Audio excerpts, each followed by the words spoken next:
Amici bellini, allora sono un po' triste, questo per me è ancora il giorno prima, per voi sarà il giorno dopo e quindi facciamo un breve commento, non so nemmeno se riesco ad editare perché tengo un po' caffè, una volta ogni tanto capita anche a me, però non volevo lasciarvi solo con la reazione perché ci sono parecchie cose di cui uno vorrebbe parlare, approfondire, la scelta di Gattuso di far giocare i titolari rischiando. Mi rendo conto, è una sensazione che abbiamo un po' tutti, anche se uno non vuole lanciare la croce. Ho visto l'editoriale di Chiariello, mamma mia, come sei pesante in questo periodo, si vede che proprio pure tu hai bisogno di andartene in vacanza perché volano dichiarazioni pesanti su Gattuso che secondo me non le merita, alla fine. Ragazzi, una squadra che gioca bene contro squadre forti, quando poi abbiamo giocato male, non abbiamo avuto le motivazioni, parliamo di motivazioni. Non diamo colpa a Gattuso perché secondo me, per quanto mi riguarda, Gattuso finora da quando è arrivato ha dovuto mettere a posto un po' di cose, ma quando ha avuto almeno demme da mettere in campo ha messo in campo una squadra quadrata che ha saputo ritrovare certi equilibri che con Curricolotti erano spariti completamente. C'è stato un rinnovamento di Insigne, una rinascita di Insigne vera e propria. Fabian è ritornato a dei livelli medio-alti. Poi dopo non dobbiamo farci influenzare da queste ultime partite. Ragazzi, la Juventus ne ha persa un'altra. E finisce a un punto dall'Inter. Cioè, vi rendete conto cosa significa quando tu l'obiettivo l'hai raggiunto e non hai nient'altro da poter raggiungere? Stacchi la puff. Campioni, non campioni, con Cristiano Ronaldo, senza, con i giovani, senza i giovani, con anche giocatori di livello internazionale. Si perde e il Napoli non le ha perse tutte. Il Napoli ha tenuto botta e in alcune occasioni è anche riuscito a vincere, strappare pareggi, insomma, non ha mai dato la sensazione di mollare alla fine, abbiamo sempre cercato reazioni eccetera eccetera, quindi io non me la sento di dare addosso a Gattuso.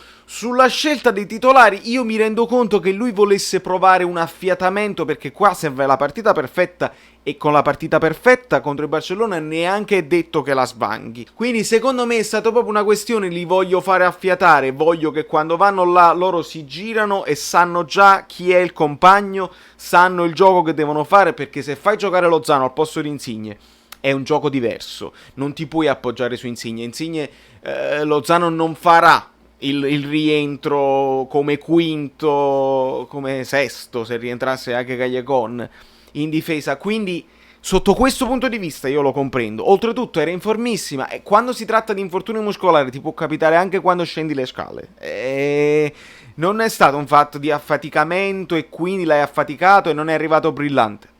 Insigne ha dimostrato fisicamente da anni che più gioca e meglio sta. Sono quei giocatori là che non devono prendersi pause, anzi quando non lo fai giocare o parte dalla panchina comincia a intristirsi, quindi non me la sento, però il rischio è stato grosso, quindi capisco anche chi dice ma che facci, ma non lo fai qua, però facevamo una brutta partita se non giocava Insigne, se non giocava Mertens, probabilmente con Milik, Lozano, non si sa, ma certamente con Milik saremmo stati uno in meno, magari perdevamo e arrivavamo al Barcellona con quel magone.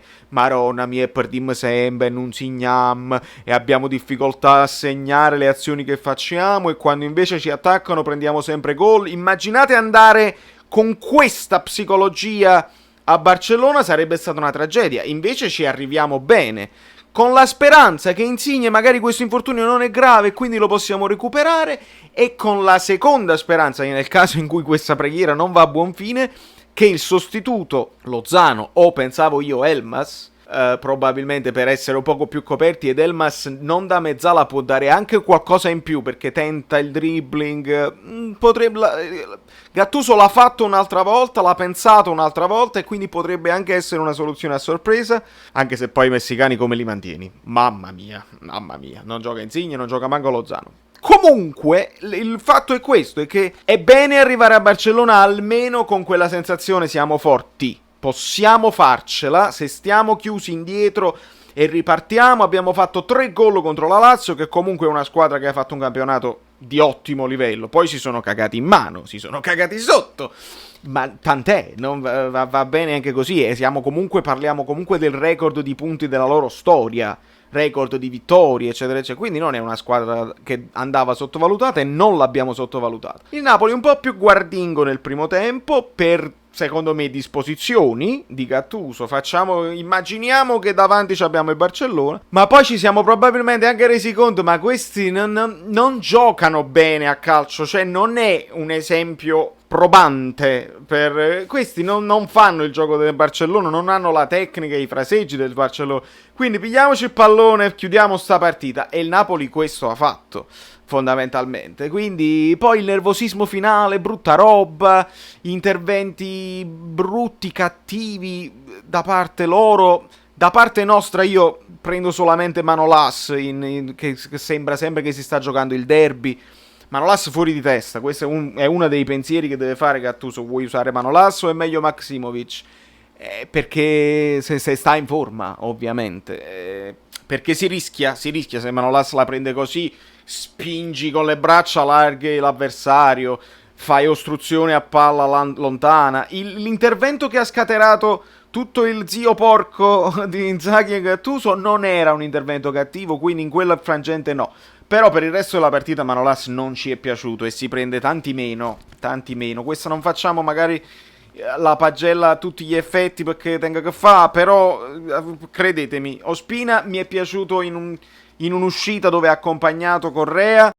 Sì, Ospina ha accompagnato Correa, eccetera, eccetera, ma io mi cambio la maglietta perché Terrone, ancora, basta, il razzismo dilagante, basta, vedete, guardate.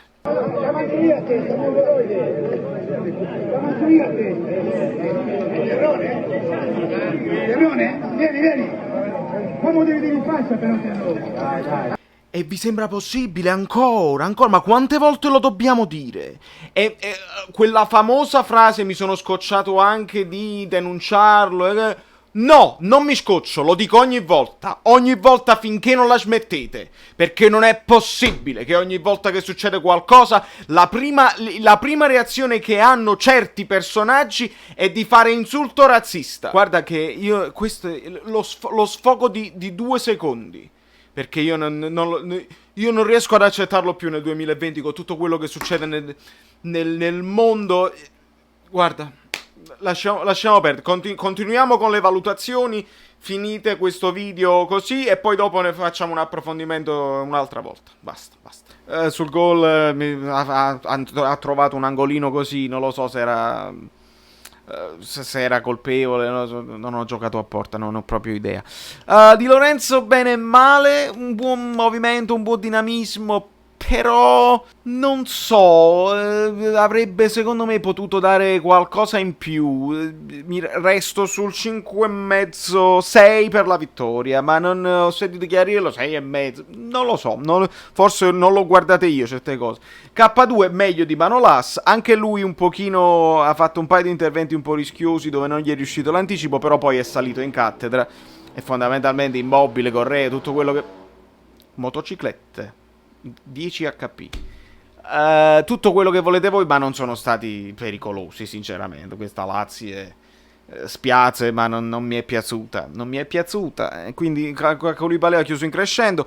Mario Rui secondo me molto bene, proposte, verticalizzazioni, molte verticalizzazioni, arriva fino a... Bisogna solo capire questo fatto, perché gioca così interno, se è una disposizione, perché giustamente non potendo fare i cross non ha senso forse arrivare sul fondo, è meglio stare all'interno con 1-2, tu te ne vai e puoi creare superiorità numerica all'interno. Questa è la chiave tattica che voi avete su questo canale, maledizione, quando vi iscrivete, perché lo so che siete molti di più di quelli iscritti che guardate tutte le cose. Vabbè, non fa niente, sono decisioni vostre.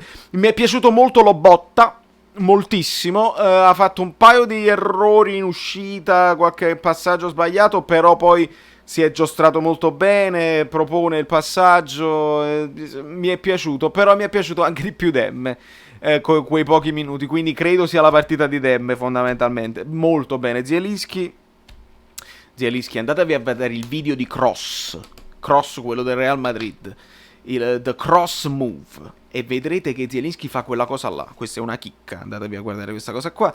Callecon, un bacio per tutto quello che hai fatto, ciao, noi dobbiamo guardare avanti, siamo tifosi del Napoli, gratitudine per il sudore, per i chilometri, tutto quello che volete voi, basta, salutiamoci perché non ne hai più, hai dato tutto, non è un attacco ma hai dato tutto, basta così. Mertens, una perla l'assist, i movimenti giusti dell'attaccante, aiuta il primo pressing, sempre mobile. Mertens, esattamente. E Insigne, ho finito le parole per elogiarlo perché ragazzi, noi siamo critici quando dobbiamo essere critici, ma quando un ragazzo ce l'ha, se lo merita e va bene che si meriti il nostro sostegno. Lo abbiamo criticato tanto, non può fare il capitano, ne abbiamo dette veramente di ogni, ma in questo momento Insigne se l'è meritato sul campo con l'impegno, con l'abnegazione di meritare la fascia e di meritare il posto da titolare inamovibile. È difficile togliergli il posto a Insigne perché fa tutte le fasi del mondo e sa barata pure a tirare il rigore, bene, benissimo. Gran gol di Politano che merita una menzione, fa solo quello, fondamentalmente si piglia un fallo in difesa, bene, io le noto certe cose come Lozano, tornare fino in difesa, imitate Insigne e giocherete a pallone, questo è quello che mi sento di dire. Elmas si è fatto notare più che altro per i tafferugli e Gulam mi è sembrato in palla. Non credo che giocherà titolare, però mi è sembrato bene. Ha fatto anche un intervento scivolata che poteva essere una cosa di cui tu ti metti paura. E ragazzi, questo è. Fortunatamente non ci hanno fatto male pure a Lozano. Nervosismi, mazzate, eccetera, eccetera. Evitiamo. Era evitabile. Partita inutile, senza punteggi così. Forse la Lazio non voleva arrivare quarta, questo mi rendo conto. La frustrazione di cui parlavano telecronista e commentatore, di cui non faccio manco più il nome perché basta così. La frustrazione l'hanno avuta loro quando hanno cominciato a arrivare sulle caviglie, eccetera, eccetera. Quindi da New York, Valerio Fluido è tutto. Perdonate se non faccio molto editing questa volta, ma il tempo stringe e quando il tempo stringe bisogna fare quello che bisogna fare. Poi faremo dei video perché mo top e flop tutta la stagione e arriviamo al Barcellona e poi quando mai? L'intervista di Moschella sul Barcellona, ci sono cose su questo canale che fate meglio a iscrivervi, subito.